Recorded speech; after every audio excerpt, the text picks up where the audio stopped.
Now on KGUN 9, artificial intelligence, automation, and technology moving faster than ever, reshaping the way we work, learn, and earn a living. I could take a screenshot with my computer, but I just have AI do it for me. I use AI as a sounding board for ideation, to get my rough drafts out, and to have someone to speak with when I'm first forming my ideas. So what does that mean for your education, career, and your future? My real concern with my trade is knowing what it is. How does it work? Understanding and having at least some level of control over what it's doing.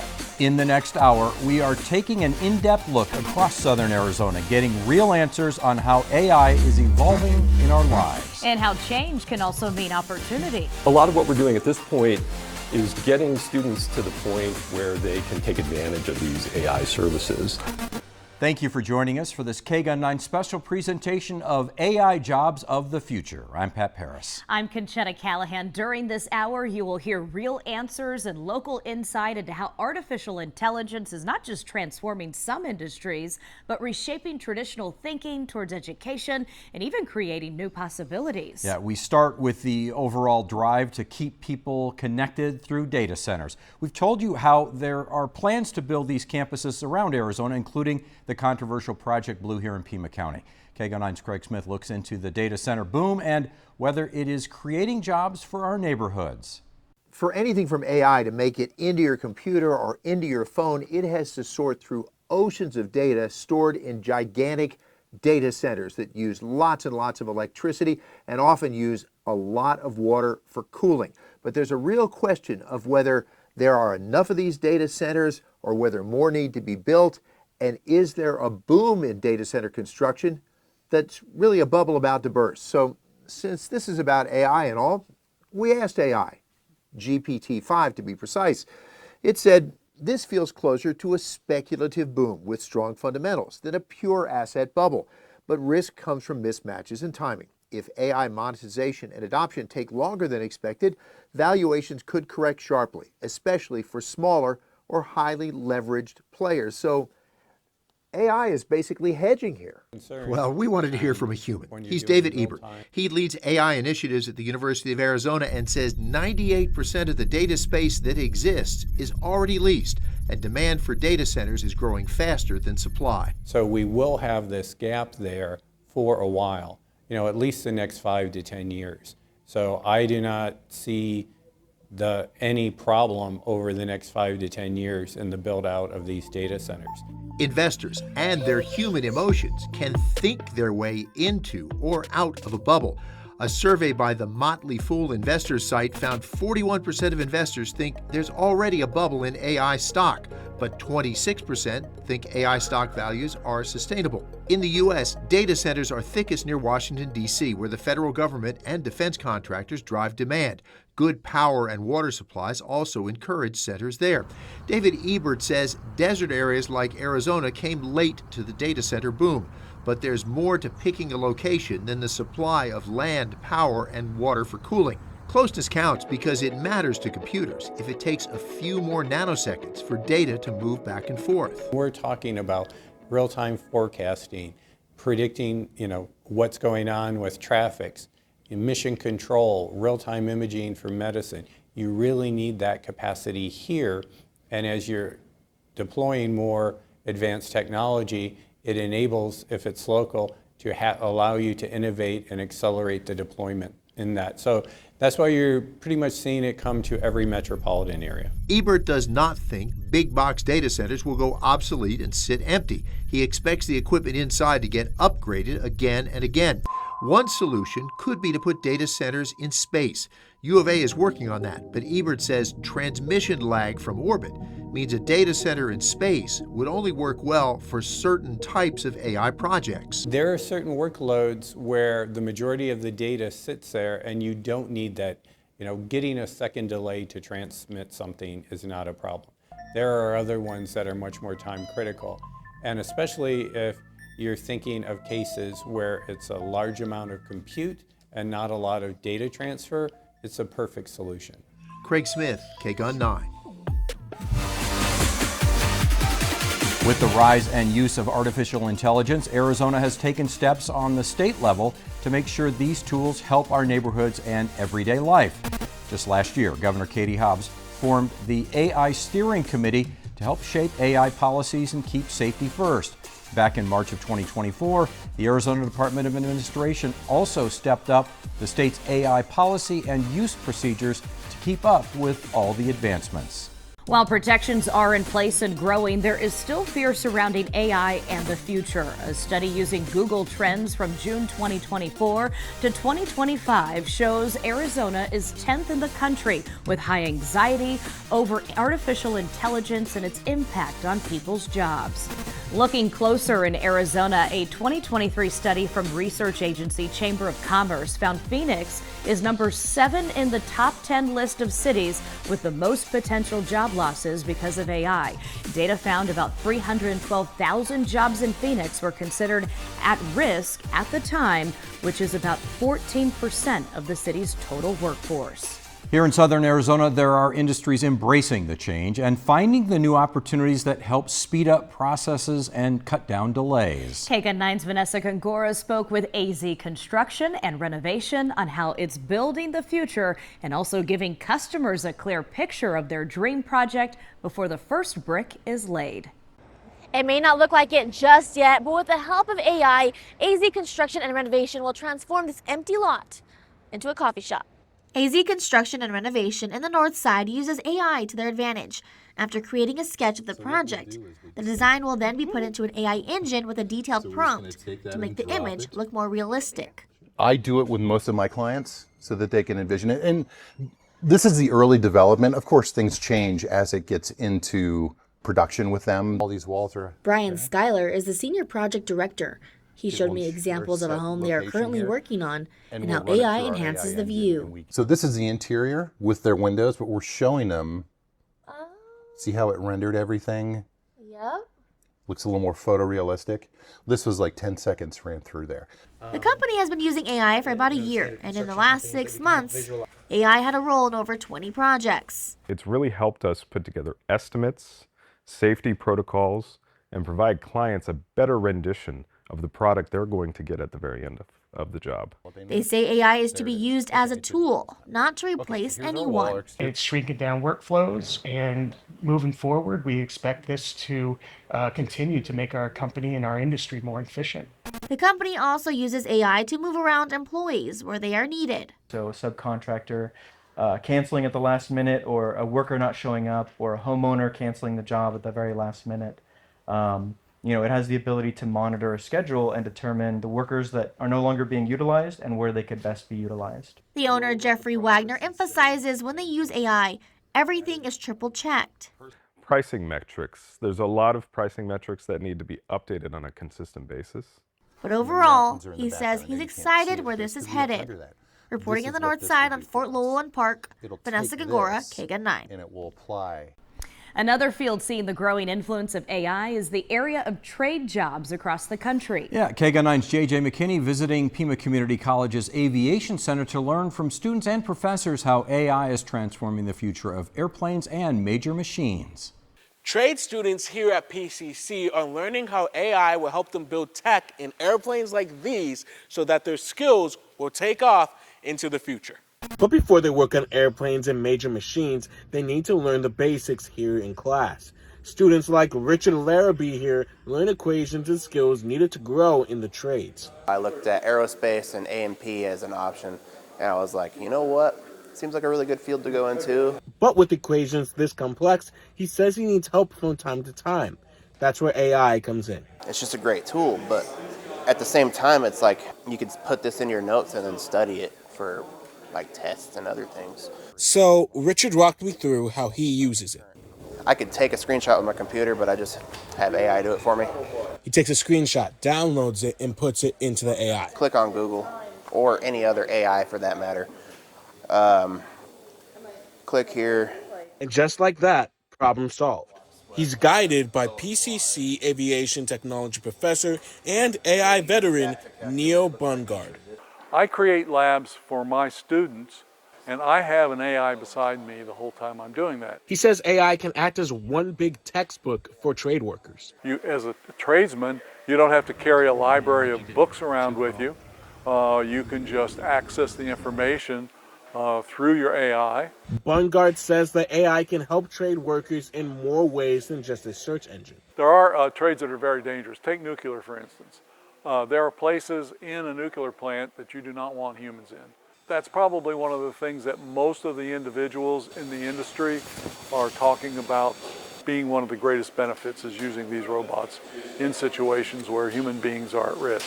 But not every student is fully on board. My real concern with my trade is knowing what it is. How does it work? Student Lila Pacheco concerned about how much control AI might have in her field. Understanding and having at least some level of control over what it's doing. These AIs are able to operate independent of human interaction. It could be that they could be replacing us in 98% of the situations that we're in. JJ McKinney, KGUN 9.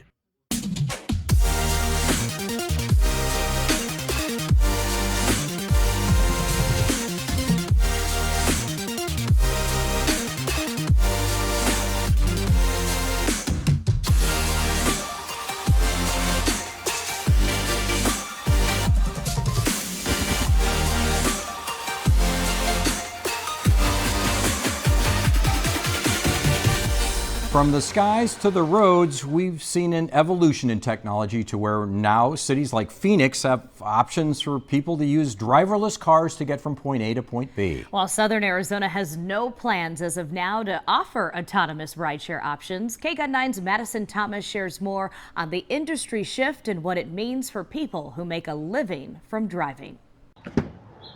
Could getting into a car with a driver eventually become a thing of the past? While this hasn't made its way to Tucson at least yet, driverless rideshare options are available in a handful of cities across the country. Nicole Ochoterena has made a career out of driving people across the Tucson area.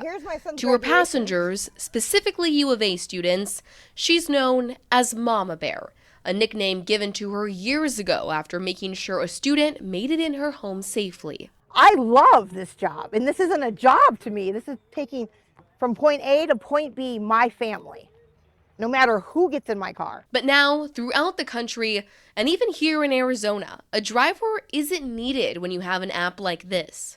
Companies like Waymo and Zoox are continuing to expand. For several years now, people have been able to order driverless rides on Waymo in the Phoenix metro area. Its fleet in the valley has now grown to 500 vehicles and operates across 315 miles of the valley. Waymo currently provides rides in Los Angeles, Phoenix, Austin, Atlanta, the San Francisco Bay Area, and Miami, with about a dozen others listed as up next. Zoox, described as a robo-taxi, is now serving passengers in Las Vegas. And like Waymo, the company has expansion plans. So as autonomous rides become increasingly more popular, what does this mean for people like Mama Bear, who have made this into their career? According to data from Gridwise Analytics, human drivers in areas where there are autonomous ride options are now earning less. From July 2024 to July 2025, drivers in Phoenix saw a 3.8% hourly pay decrease. In comparison, drivers nationwide, not just in markets with driverless rideshare options, saw a 1% increase in hourly pay. As for passengers' wallets, no driver means not having to tip. But Mama Bear feels like the human touch adds value to rides. Okay, so we have a cooler, and then we have a first aid kit that has everything. There's extra clothes in case somebody needs some more clothes. There's blankets, there's, everything. She says others may be worried about their job, but says she offers more than just a ride, and something AI can't offer. They're getting counseling, they're getting a nurse, they're getting a doctor, they're getting it all. It's a whole shabam all in one. Reporting in Tucson, Madison Thomas, KGUN 9. As we continue our look at the jobs of the future, technology is also changing how students at the University of Arizona have food delivered, and no driver is required. That's right. KGUN 9's Eddie Salaya shows us the innovation that's rolling across campus and what it could mean for the next generation of workers. For the last few semesters here at the University of Arizona, when students pop open their Grubhub app to make a request for delivery from one of the eateries at the student union, it's not usually a human that's making that delivery, but a fully autonomous robot. About how many orders do you guys get a day for these? Probably around, I want to say 500 to 600 orders. And that's just before noon, at just one eatery inside the student union. It's all possible thanks to a fleet of over 60 autonomous robots who deliver right to the customer's door, dorm. I go on Grubhub, order it through the actual Grubhub app, just say robot delivery and it shows up. Logan Shanks has used Grubhub many times. He prefers robot over human delivery. Because I've had experiences where they steal the food. With these, I'm not worried about stealing my food. According to a spokesperson for Avride, the company behind the robots, we don't position robots as replacements for people. They're complementary. Still, a student worker I spoke with said it would be hard to expedite the volume of orders they're able to process with human delivery. It would probably be kind of harder to deliver. We would probably use Uber or DoorDash, but this is more convenient. Convenience, reliability, two reasons Shanks isn't worried about AI, at least when it comes to food service and delivery. I'm not worried about a food delivery robot taking over. From the University of Arizona, Eddie Salaya, KGUN 9. Recycling, we all do it, and here at Republic Services, they recycle 100,000 tons per year, if you can believe it. I mean, just take a look at the bales behind me. But now they're doing something new. They're using AI technology to make sure they get every piece to be recycled, reused, and renewed. From the crack of dawn until sundown at Republic Services, recyclable material is dumped from here, goes up through there before it is bundled here and stacked there. Currently process close to about 100,000 tons per year. We roughly process about 10,000 tons a month. This year, they installed 2 AI robotic arms. And what this is doing here is removing any recoverable material before it goes to the actual landfill. So this is called our last chance line. So this is our Samurai robot, and what this robot is doing is it's separating your HDPE plastics. So it's separating those from color and natural and also PET. And 5 AI optical sorters. This is our PET optical sorter, and what this is doing is this is removing all the PET, the #1 plastic, from the strings. The system's working side by side with people. In a 12-month rolling period, we've already recovered over 4.5 billion pieces of material, which has stopped it going to the landfill, which is phenomenal. That impact reduces their greenhouse gas emissions by 1.5 thousand tons. But the AI tech just doesn't stop there.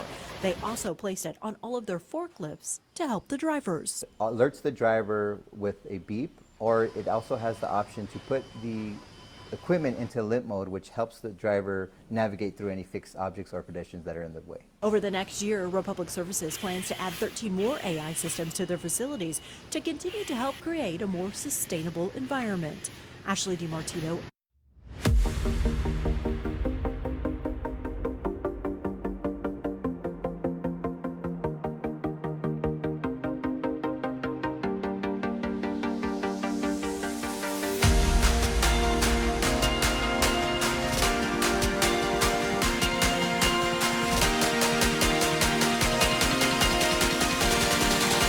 As artificial intelligence reshapes industries across the country, it's also working its way into one of the most critical jobs in our community, emergency response. Yeah, but AI isn't answering 911 calls. Instead, it's working behind the scenes, helping train the people who do.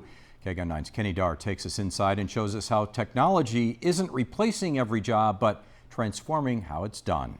Inside Tucson's 911 call center, every call is different and every second matters. Dispatchers have to stay calm, ask the right questions, and just to confirm, you reporting police activity there? And send help fast, often while someone on the other end of the line is having the worst day of their life. When you call 911, you're going to be speaking to a person. However, that person has most likely been trained by AI. That's the key. Artificial intelligence here isn't answering live emergency calls. It's used in training, simulating everything from house fires to medical emergencies to frantic callers who can barely get words out.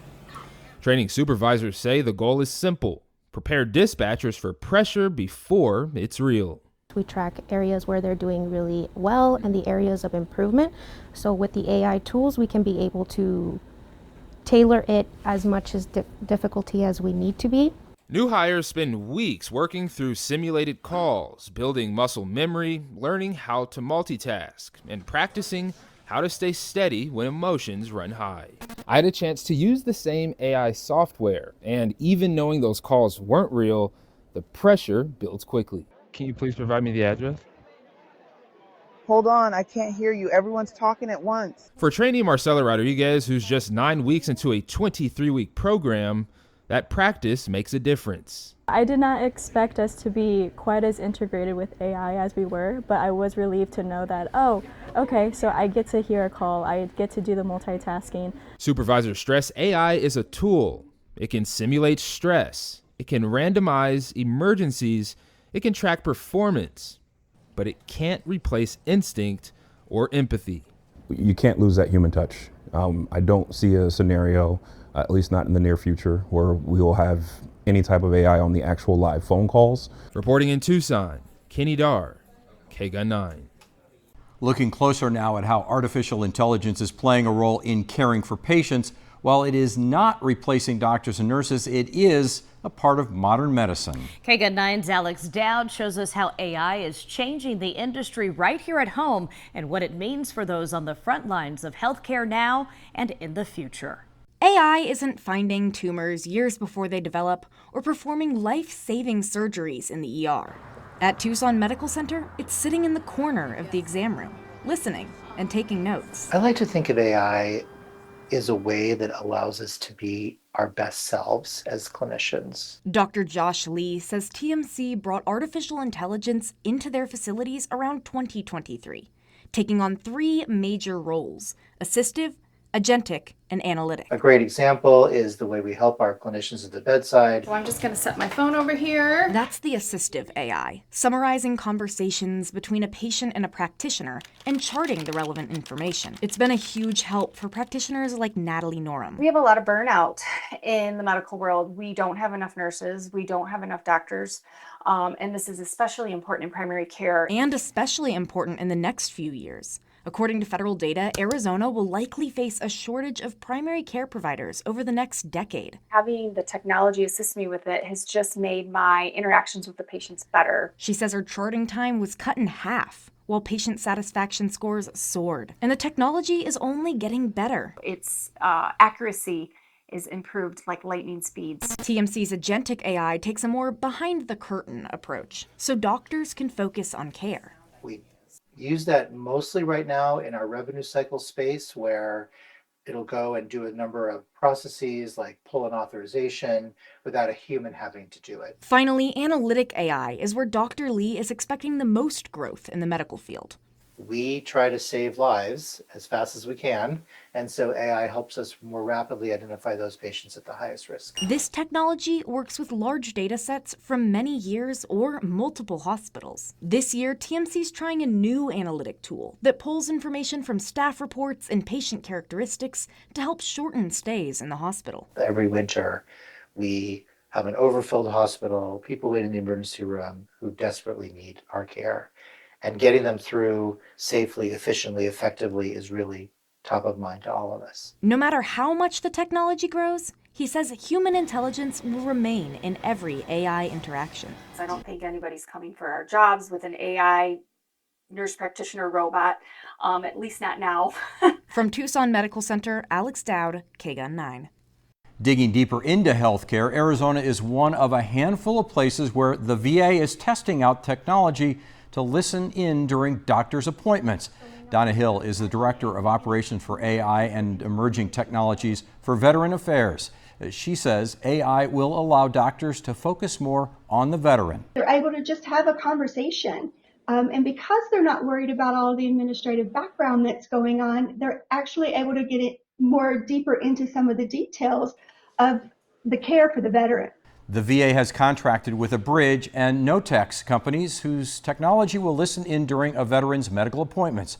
Scripps News in Phoenix speaking with Reba Schenk, who was with the Bridge products and is one being tested at the Prescott VA. The whole goal is to support the workflow, to allow clinicians to pay attention and connect deeply with their patients when they're face to face with them. And again, instead of the clinician having to worry about documenting and writing everything down, they have the abridged note and transcript to refer back to. The summary of the discussion will go into the veteran's file, and the full transcript and recording will be deleted after 30 days. For now, the technology is just summarizing the discussion between the veteran and their doctor. This same technology, though, has the ability to dive into a veteran's medical record, assess their current concerns, and even recommend treatment options, something the VA says it may look at doing down the road. The VA is not the only government department looking into artificial intelligence and working to find avenues of opportunity. AI is quickly moving into city halls across the country, helping local governments sort service requests, manage information, and communicate with neighborhoods. Some examples are through 311 messages from cities and towns, the chatbot on a city's website, and the timing of traffic lights to keep cars moving. There was general enthusiasm at first, particularly from elected officials, to try to integrate these tools quickly, to get more organizational efficiency out of them, and to try to scale. Chris Jordan helps city leaders navigate AI development through his work at the National League of Cities, which found AI tools can be most helpful in enhancing city services, supporting employee tasks, and helping cities make sense of their data. With 96% of mayors expressing interest in using generative AI, Jordan says public trust comes down to clear, uniform standards. Public listening sessions or task forces can also be appropriate for cities to use if there's a general sentiment of anxiety or distrust about certain technologies. The City of Tucson's Water Department has been transparent about the use of AI to spot which pipes are most likely to fail before they do. Other areas that are working on transparency are our court systems, but when algorithms help communicate decisions that shape lives, it raises bigger questions about where the human role begins and ends. KGUN 9's Andrew Christensen takes us inside the growing role of AI in Arizona's justice system. Hello, I'm Daniel, the Arizona Supreme Court's AI court news reporter. So that's my friend Daniel. He's a reporter just like me, except he's a court reporter and I'm a news reporter, and he's AI and I'm actually a real human being. So what the communications team does at the Arizona Supreme Court is they feed Daniel a script. That script is based off the summary of an opinion written by a justice. The Arizona Supreme Court today overturned the conviction and sentence in State versus John Brown. Meet Daniel. I'm here to report on an opinion issued by the court today. And Victoria. They're two artificial intelligence court reporters the Arizona Supreme Court debuted about a year ago. We just saw that there was going to be a gap in us being able to deliver a concise summary of the opinion. Alberto Rodriguez is the Supreme Court's communications director, and yes, he's actually a real human. He worked with the Chief Justice on creating them. I'm able to work with them in drafting a script that the public can understand. And if you're wondering whether Daniel and Victoria are real-life people, they're actually not. Their features are completely designed by the Supreme Court. We wanted the public to feel like they could identify with them. Jamie Ibrahim is a real-life lawyer. She's with Southern Arizona Legal Aid, who uses AI. It's really mostly used for time saving and to help point you in the right direction. For almost a year, Ibrahim says AI has been helping with legal research and drafting documents. To make sure that we never put client names in any AI database, we're also very careful to make sure that we limit how many specific facts that we put in. So should you use AI for legal advice? It's fine for simple questions to point you in the right direction, but ultimately you really can't use that in place of true legal advice. And he says they're proud of what they've done so far, but Rodriguez says they're looking into offering the AI court news reporters in different languages. Andrew Christensen, KGUN 9. Let's go to Cochise County now, where we checked in with those at Fort Huachuca to see the ways our U.S. military is changing with AI becoming a big part of our lives. KGUN 9's Alexis Ramanjulu shares how processes that would take years to complete are now taking a matter of months, and what that means for the safety of our neighborhoods and our country. The United States military is very large, and AI is being used in different ways throughout it. I actually spoke with a doctrine writer here on Fort Huachuca who's been using AI for the last 6 months to help create documents that the entire United States military will use and refer to for training. I use AI as a sounding board for ideation, to get my rough drafts out, and to have someone to speak with when I'm first forming my ideas before they go on paper.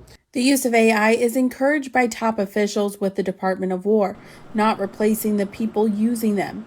Implementation being done in phases, bringing something new to service members. My skepticism came from a lack of technical competency using some of these tools. This wasn't something that I was classically trained as when I first joined the Army, and so it was a lot of self-development that I had to do in order to become proficient with some of these tools. Doctrine writers prepare documents to help with training, including warfare. These are the foundational standard operating procedures that units will be looking to for guidance. AI speeding up the process for Wells and his team. The traditional doctrine development process was taking anywhere from 2 to 2.5 years to push out one document. However, now our current practices, we're in the process of publishing the new Field Manual 2.0 Intelligence in 11 months, which is a huge decrease in time. The faster the manuals are done, the sooner the newest information is available to service members. Training should always be grounded in doctrine, and when you have outdated doctrine that training is based upon, that's not quality training. And so by having more accurate doctrine, more current doctrine, the force gets better training as a result of that. Which is why they have to be as accurate as possible, something AI is helping Wells and his team with. We always want to have accurate doctrine for sure, but concision helps soldiers get the most important information that they need faster. He says he uses AI for research, saving him time from manually looking through everything. We can't carry or cover subject matter expertise for every single mission. And so when AI agents are able to be tailored specifically to what they need to be, we're able to upload doctrine from other proponents, other agencies, other organizations, and create those subject matter experts in real time to help us start that ideation and that rough draft process, while we then find those real life subject matter experts to double check our assumptions and make sure the things that we're producing are factually correct and are going to be beneficial to the force. But Wells isn't solely relying on AI for his work. He told me one of his recent projects. It was both a blend of what the AI was saying, hey, this might be what we want to skew the conversation towards, as well as what our senior leaders were asking for more clarity on in that piece. He says making revisions is easier with AI, but he'd like to see the technology evolve to better sort comments so they can be implemented easier. AI is still a long ways away from being able to produce full-fledged, complete doctrine. And generative AI should always be treated with a healthy degree of skepticism, with subject matter human experts looking over the final outputs for both completeness and correctness, especially for something like doctrine before it's sent out to the force. While Staff Sergeant Wells and his team have only been using the AI about 6 months, he sees their usage going up, and as AI capabilities improve and enhance, he sees it helping them even more in their day-to-day jobs. Reporting on Fort Huachuca, Alexis Ramanjulu, KGUN 9.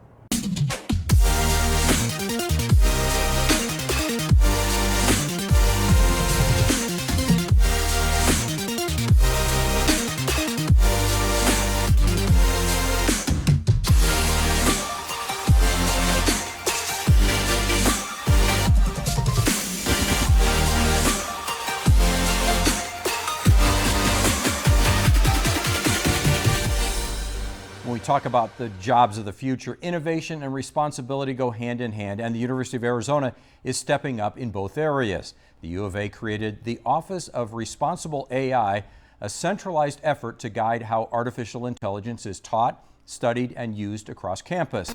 And leaders keep the focus on ethics, transparency, and real-world impact. That work helping in ways like educational programs, workshops, and research to help Wildcats utilize AI safely and ethically while also preparing for careers that increasingly rely on these technologies. Over at Pima Community College, leaders are stressing the same importance in educating people how to use the technology now and for the future. KGUN 9's Claire Graham stopped by the East Campus to see how. At Pima Community College, they're not afraid of taking the next leap into this digital age of AI. We're at a stage where the AI is not in a position to truly replace individuals, at least in most cases.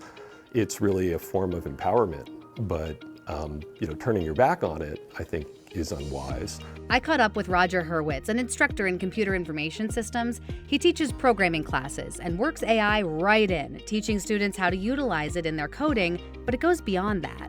Both in terms of what we provide the students to help enable them, and then also taking advantage of AI as instructors. Instead of making students reread their notes, Hurwitz uses AI to turn his lessons into podcasts that students can listen to. Speaking of brain power, Roger made a huge defense of flowcharts. And look, I get it. Drawing boxes and arrows, it feels a bit remedial. It does. It feels like grade school. I'm going to go back and tell it, well, maybe instead of referring to me as Roger, you can refer to me as Professor Hurwitz, a little bit more professional. In some ways, I think it's more engaging than listening to my lecture directly. Professors can also use it for lesson planning or to catch students using AI to fully write papers. Students can use AI tools to translate lessons into other languages, check grammar, or get feedback on their work.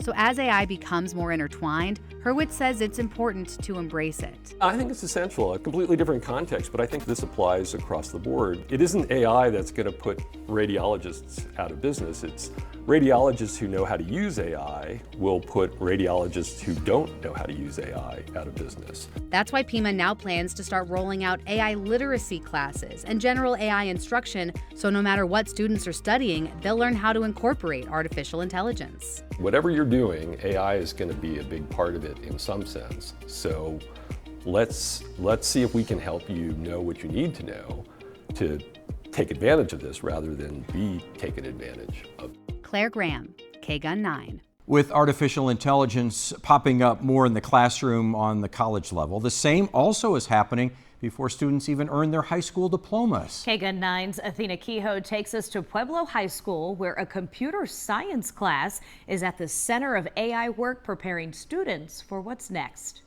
Instead of just asking AI for the answer, these students are actually learning how it works, from coding to real-world applications. They're digging into the technology behind it. It's just cool to know how computer programs work. Dante Matanza found the one class that doesn't feel like a countdown to the bell. It'll help you learn what you missed or don't understand. After 19 years in the classroom, Nathaniel Adams admits he's still learning how to plug AI into his own lesson plans. I'm pretty sure it's going to be a part of the way they work, especially if they go into software development. And so I wanted them to learn how to use it. I also wanted to figure out how to use it in the classroom. Using a platform called Magic School, Adams says teachers can set boundaries for how students use AI. Students were generating ideas for some sort of app that like a business that they're going to start with an app. And so they could sit there, ask it questions. It would help them come up with ideas, refine it, and tune it into the sort of like document I was wanting them to produce. Christina Lanier is helping bring this technology into the classrooms. There's always been cheating to some degree or plagiarism to some degree, so I really think that we need to shift our focus away from that and really look at the possibilities of how they can leverage the technology rather than how they can abuse the technology. For Dante, this class just clicks. It's a great way to socialize with other nerds like you. Yeah, I know, I'm a nerd. And I get to nerd out over computers. At Pueblo High School, Athena Kehoe, KGUN 9.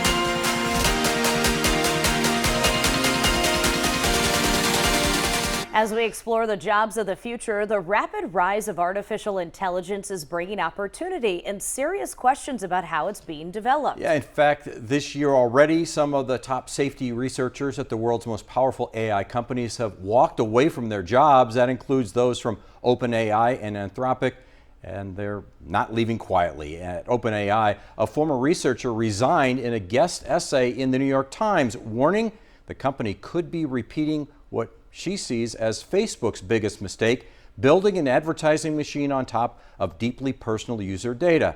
She wrote that ChatGPT now holds what she calls an unprecedented archive of human candor, everything from medical fears to relationship struggles, and she worries turning that into an ad business could create incentives to maximize engagement at the expense of user well-being. Meanwhile, at Anthropic, the head of its safeguards research team also resigned, posting a letter online that read in part, "The world is in peril." He wrote that he struggled with whether company values were truly guiding decisions as these systems grow more powerful. Now to privacy concerns around video surveillance and artificial intelligence. It's a topic getting a lot of attention following a Super Bowl ad for Amazon's Ring doorbell and its search party feature. Well, that feature uses AI to help find lost dogs, and some say it's a great way to track and locate our furry friends. But as Michael Yoshida explains, others are sounding the alarm on unwanted surveillance. It's a Super Bowl ad that had some throwing a flag. I saw it live, and it was one of those, uh-oh moments. Ring, the Amazon-owned video door company, promoting its search party feature. One post of a dog's photo in the Ring app starts outdoor cameras looking for a match. Search Party from Ring uses AI to help families find lost dogs. It should be heartwarming, but a lot of people are reading something very sinister into it. Ring hasn't been accused of any wrongdoing, but the ad did spark conversations around unwanted surveillance, AI going through and analyzing videos, and how the technology could potentially be used. There's absolutely Why is a Ring competitor even putting out this satire video, highlighting privacy worries and public distrust? We could find literally anyone, but we only use this technology to find lost dogs. A lot of this is people speculating about how the technology could be used in the future by a bad actor, rather than necessarily bad behavior that's happening right now. Ring's founder says the company prioritizes customer privacy, and the application's use is limited. Right now, the search party feature is literally just built for dogs. So it's built to look for dogs, to tell you if the dog is in front of your house, and then you have the decision to, contact the owner or not. But experts say concerns over what comes next shouldn't be dismissed. These technologies are getting so advanced and so sophisticated, we can't just ignore the implications and the risk. These same things that are treated as privacy risks for some people are actually kind of a feature. In Washington, Michael Yoshida.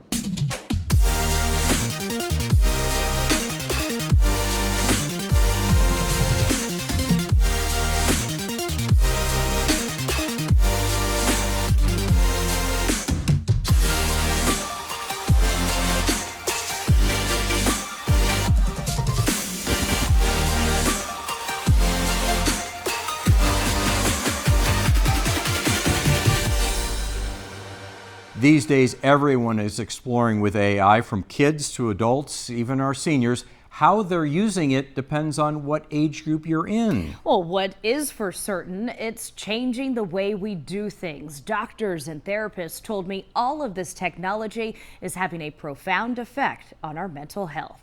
Artificial intelligence is working its way into our everyday lives. It's changing everything from how we bond with others to taking the work out of simply thinking. Dr. Jordan Karp is the clinical service chief for behavioral medicine at Banner University Medical Center. He warns chatbots are programmed to respond in a way to keep you engaged. The chatbot doesn't care. It is not a human.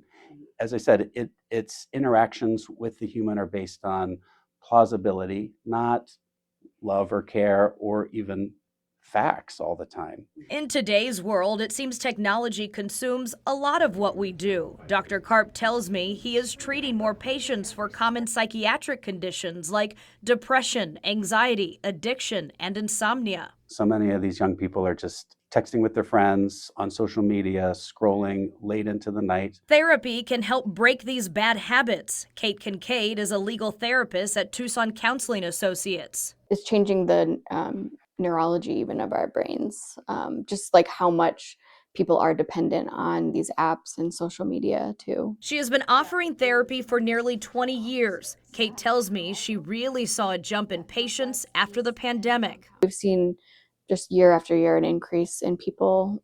There's just more mental health issues going on right now. We screen for tech usage in our clients, and we're seeing like people who are on screens and aren't using a lot of tech are having higher scores of anxiety and depression. Her treatment plan includes reducing tech use. Coincidentally, there's an app that can help with that. You can pick which apps you have intentions on limiting, so Instagram, Pinterest, Facebook. So I do 3 times a day for 10 minutes a day. And this helps just be more intentional when you're on the app. Like you only have 10 minutes. And so you spend your 10 minutes looking at the app instead of while you're doing something else. Our seniors are seeing the effects of AI too, using ChatGPT to better understand their diagnosis. I see people putting in their own electronic medical record and uploading it to these systems, which I think is a terrible idea. It's often wrong, Dr. Karp explains, and leads to even more confusion. ChatGPT gave them the incorrect diagnosis and said that they were demented when they actually had just some mild cognitive impairment. So it made a mistake, and it increased this patient's anxiety about their cognitive status. It's not all bad. Medical experts acknowledge the benefits of technology, like therapist Kate Kincaid walking us through a behavioral tracking app. At Banner, it can take up to a month to get in to see a doctor, so a high-quality app can be a good bridge till you're able to get in to see a therapist or psychiatrist. The rapid growth of artificial intelligence is changing industries all over the world, including our own industry in television. But as we work to bring you the news and information you need every day, we're also trying to adapt and innovate to do our jobs better. KGUN 9's morning anchor Dan Spindle has this report on the real story about AI in journalism. I've worked in television news for a while now. In fact, the first time I arrived at KGUN 9 20 years ago, we had just moved beyond the tape-to-tape technology. So it isn't as if we haven't tried to harness these types of tools in the past to move forward. Dan Spindle is live at Tucson International Airport. Television news has always been a visual medium, capturing video of the world around us to tell stories in the most clear and concise way possible. But unlike young reporter Dan or some of the earlier ancient broadcasts, it's a much clearer picture now post-high definition. Pioneering reporter Edward R. Murrow said that TV was just lights and wires in a box if human beings didn't use it to teach, illuminate, and inspire the general public. We've still got plenty of lights and wires and computers and access to radar equipment and a whole slew of tools, including artificial intelligence. When we talk about new technology that we use to tell stories like AI, this isn't exactly what I'm talking about. This image and this voice, they're not real. Really, that's kind of a hard line for us in news. We don't want to be in the business of creating images that don't exist, right? Generative AI, creating images that aren't real, that's what Keith St. Peter, our parent company Scripps Director of Newsroom AI, is talking about. In fact, we don't really want to replace journalists with our digital counterparts at all. Take Keith's job, for example. It was created by AI, didn't exist just a few months ago. The baseline is that we always have a human in the loop. Jacqueline Aguilar has worked in news for 4 years, and she's coming up in an industry that is changing fast. She's learning to utilize Scripps' AI tool called Engine Room to take care of some of her day-to-day tasks. It's those little things, I think, that help cut a lot of time, especially when you're nearing the end of your day. Jackie's referring to posting articles on the web and our app from a script that can look pretty messy with commands meant for on-air broadcasting. But check out how long this takes. Instead of a 20 to 30 minute process, I put a script of mine into Engine Room's digital conversion tool, and literally within seconds, I got the formatted script, potential titles for YouTube and social media, follow-up story ideas, everything. Any extra time I can use on my own to make the article pop more, but at least I know the basics are done with the digital conversion tool. You'll notice a disclaimer at the end that states that AI was used as a tool for the web story, but there is always a review process with a manager, a living and breathing journalist whose experience is backed by years of gathering the news, talking to real people, not just in ones and zeros. It's specifically not meant to replace a conversation with your manager when you need a script review. It's something that's meant to help, augment the process entirely. It's essentially like bringing another perspective in to the conversation. Taming the digital wilderness will no doubt reveal even more challenges and opportunities over the next horizon, which, at the pace that artificial intelligence advances, is already here. Dan Spindle, KGUN 9 News. Weather forecasting can be critical in southern Arizona, from warning us about extreme summer heat to the threat of monsoon storms. That's where artificial intelligence comes in. I found out how the National Weather Service, as well as our KGUN 9 weather team, uses AI to keep us safe. There has been a tremendous increase in our accuracy. Glenn Lader is a meteorologist with the National Weather Service. In his 20 years in Tucson, he's seen more accurate forecasting thanks to tools like AI. Our 7-day forecasts are the equivalent of what 5-day forecasts were like, for example, like 20 years ago, maybe even better than that. Later, and the other meteorologists at the National Weather Service in Tucson are now using NOAA's new artificial intelligence-driven global weather prediction models, marking a significant advancement in forecast speed, efficiency, and accuracy. The great thing about the AI models in comparison to the old physical models that we use is those AI models take considerably less computational resources. What we do is with those models, we actually make these little tweaks to the initial conditions of the atmosphere, and we run that model many, many, many times over and look at all that different output to create what we call an ensemble forecast. It gives us definitely a more accurate outlook and accurate forecast altogether when you're able to put all those pieces together. AI is really based a lot on history. KGUN 9's Kyler Diggs integrates the NOAA AI and the National Weather Service forecasts into his own forecasts. I've always said one of the best ways to forecast the weather is to look back at history. You start to identify trends and things like that. And so that's what some of the new AI models are doing, and they're having some pretty good success. And we've got a model right here behind us that we use every day. You can see that big dip in the jet stream that collects all kinds of computer data, and then it generates through all these fancy math formulas and things like this, it generates a forecast that we see in visual form. Kyler says what separates the KGUN 9 weather team is the ability to take the AI-generated data and give it context. What is really happening? We can break it down into more elementary terms for people, and then also the human voice. When things get urgent, we can still deliver that sense of urgency when there's severe weather, and I think that helps. Glenn Lader says the new AI modeling is very helpful when it comes to severe weather in southern Arizona. Going to let us know like which thunderstorms are going to need a little bit more human attention and human interrogation to let us know, like, okay, this is the ones that need serious attention, and may be able to give us a little bit better lead time because of that. Sure. We also have on our satellite, we have lightning tools. We have a tool called Lightning Cast. That actually is another AI tool that essentially looks at a thunderstorm, looks at clouds developing, and tells us where lightning is most likely to be within the next hour, and that's a huge asset. It's helping us out a lot because you can see where there might be hail, where there might be rotation, where there might be a situation where we might have a microburst, so that really does help us out. But still there's that human element where you have to learn how to identify those signals. While Kyler Diggs and April Madison are informing southern Arizonans about potential strong cells during monsoon, Kyler still sees AI as an important tool, not something that will take their place. I don't want our jobs replaced with AI, but some of the AI models are getting very, very good. And of course, they can push out severe weather warnings and things like that. But again, it's that human element. We can still bring the context to a weather situation.